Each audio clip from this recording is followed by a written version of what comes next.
Hi, it's Tony from Cassette Comeback. So, when I did my last video on the Thompson cassettes, a lot of people saw that little video intro I did and looked at the drawer that I took the Thompson from and said, ooh, can you do one on the Virgin cassettes? And I thought, yeah, okay, so here we go.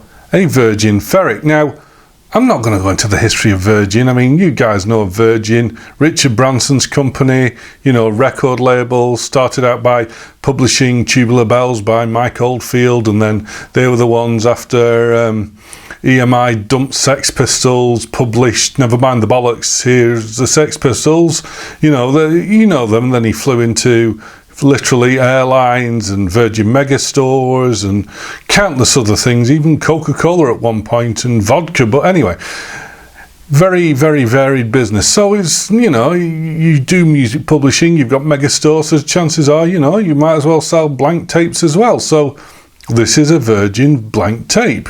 And, you know, it's Virgin because it's Virgin branded and it's never been recorded on. Yeah, anyway, so there we go. Let's have a look at what it looks like. Well, we've got Virgin Ferric, and on the back, Virgin Euro Magnetics, London, Paris. 4-star for Walkmans and boom boxes and CDs. 4-star for everything. This is just a 4-star tape. Made in the EU. Now, first thing to note is this, the pull tab.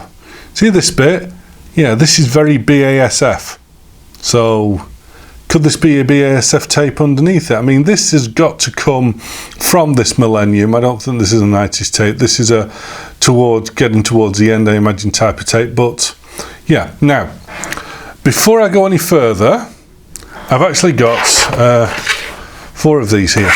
Why? Because I bought a bulk load of these to sell in my retail shop all those years ago, and the few that I opened turned out to be mouldy. So there's a good chance this is mouldy. Not all of them turned out to be mouldy, but it could be. So much so that I never actually sold any of them. I stripped a lot of them for for the cases and stuff for Red Manor Records to publish the other Red Manor Records releases in them rather than having to buy any cases, because simply the one time that I did put some cassettes up that I said these could be mouldy, so they're cheap, I sold some to some guy and he bought a few and he said, oh, they're all mouldy, I thought some would be okay, PayPal claim, and after that it was like, no, I'm not selling anything that I believe could be mouldy, even if some are right, even if I tell people and they're cheap, because, you know, people expect the moon on a stick. So I never sold any of these. So let's open this up and let's see if this is mouldy or whether this has survived. Let's have a look. Well, the tape's very everywhere, isn't it? Right, let's just get Mr. Bic and see if this tape looks like it's survived or if it's... Okay, yeah, this looks like it might be okay. I can't see any obvious signs of mould on this one anywhere, so yeah, we're probably going to be alright on this. So, the shell itself is welded, it's a smoky brown, and yeah, there's not a lot to say about it really. You see, if we look at can we see the pad, the shields under the pad, it looks like there is a bit of corrosion there. These have definitely been stored somewhere wet. But other than that, there's not a lot to say about this shell. I mean, the hubs are very, they're very plain. They're just, you know, they're like polo mints without polo written on them with the red inserts. But yeah, I'm gonna make a guess that this is BASF or Dessauer, maybe. But that tear bit, this bit here, that is very BASF. So that's where I'm going to say it's from. It says they're made in the EU. The J card itself, like I say, it's regular looking J card with Virgin on it, so not a heck of a lot to say on that one. So, but the shell, yeah, the shell is fairly sturdy, it's very flat, it's very, yeah, but the Virgin logo is always cool. It's always cool. It's a very cool logo because it stands for cool things. So I reckon the only thing to do now is to fire up a deck, let's get it calibrated and see what it sounds like.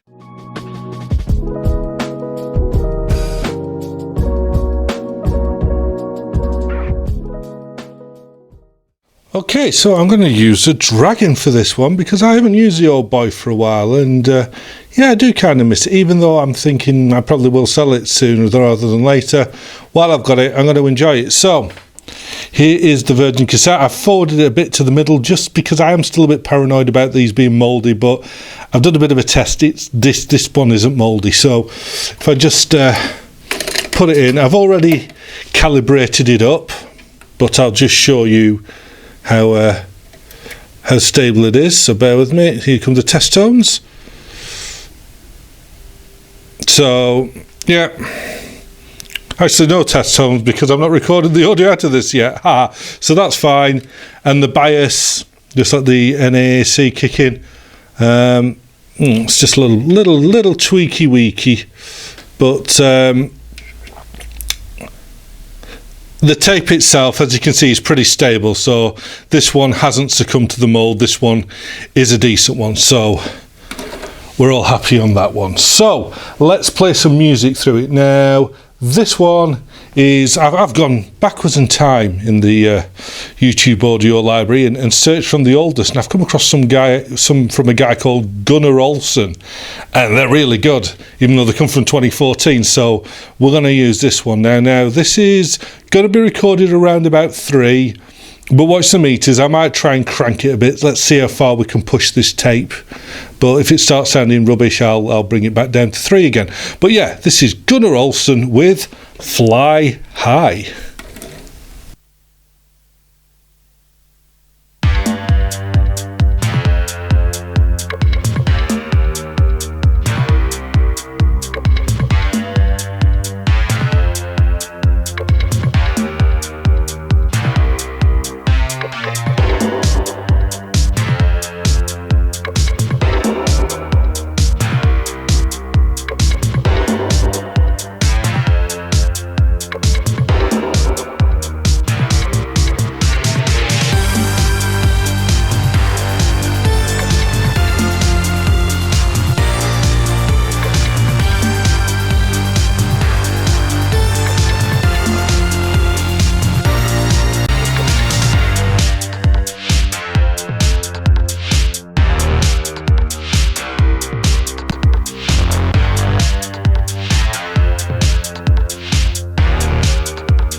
Okay, let's crank it a bit.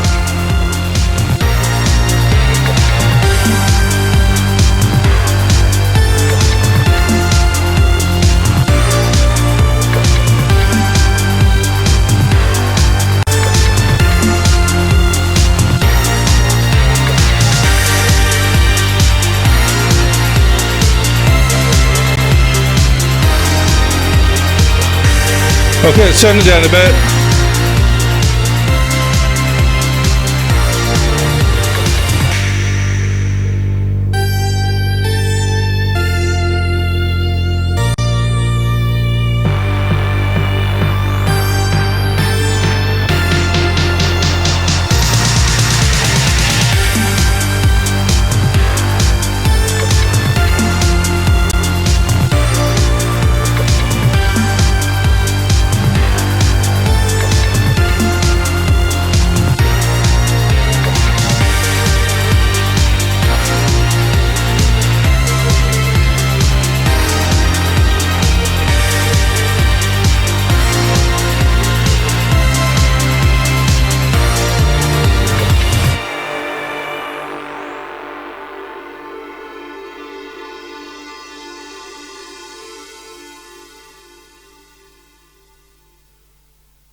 So, was it me? I mean, I'm listening to it direct. If I really tried to listen, I could hear some tiny little dropouts, or maybe just little bits of distortion. but I had to really listen for it. And, bearing in mind when you listen to music normally, unless you're constantly listening for dropouts, at which point you're not actually enjoying the music at all, you're just analysing your equipment, I don't think you would have heard them. When he cranked it up a bit, they did seem to lose the top end compared to the source. The treble was a bit subdued, but it didn't sound distorted, it just didn't sound as good. But peaking at around 3, yeah, that wasn't too bad at all. I mean, if this is a basic entry-level BASF Ferric, like I believe it is, then it performed pretty much like most entry-level BASF Ferrics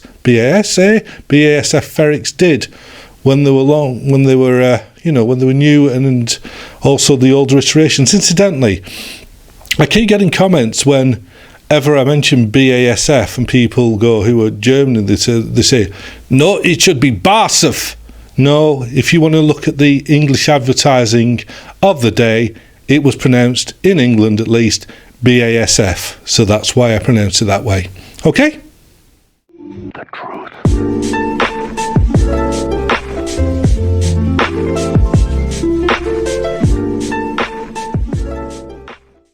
So yeah, the Virgin Ferric, it's not a lot to say. I mean, if you've got one of these that hasn't succumbed to mold, like I say, I don't think this one has that much, but it was me being ultra critical because I was listening for it. If this came from a batch of cassettes that I knew were absolutely perfect, I probably wouldn't have been listening for any dropouts, and I wouldn't have noticed any because they were that small.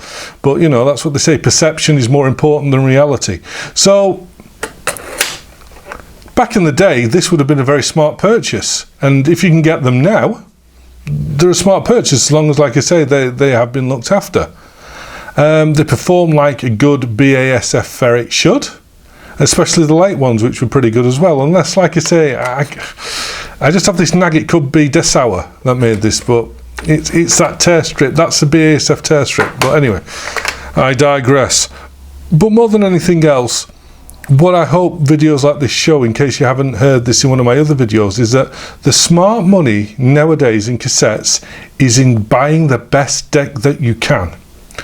Most cassette decks from manufacturers that you know and trust that were made up until, the turn of the millennium, etc. Most of them will be great playback decks.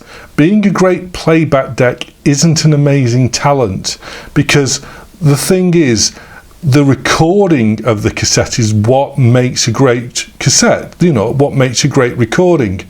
And that's where the ultra decks come in, the decks that record brilliantly. And that's where the smart money is, because you can make relatively simple, inexpensive cassettes like this sound fantastic. And once they've been recorded well, once that signal has been put correctly onto that tape with the right amount of bias, the right amount of level, and the right amount of processing, when it gets dragged over the heads of another lesser cassette deck, it will still sound good, because that cassette deck head will just reinterpret the signals that were put on that tape in a superb manner. So that's what the smart money is.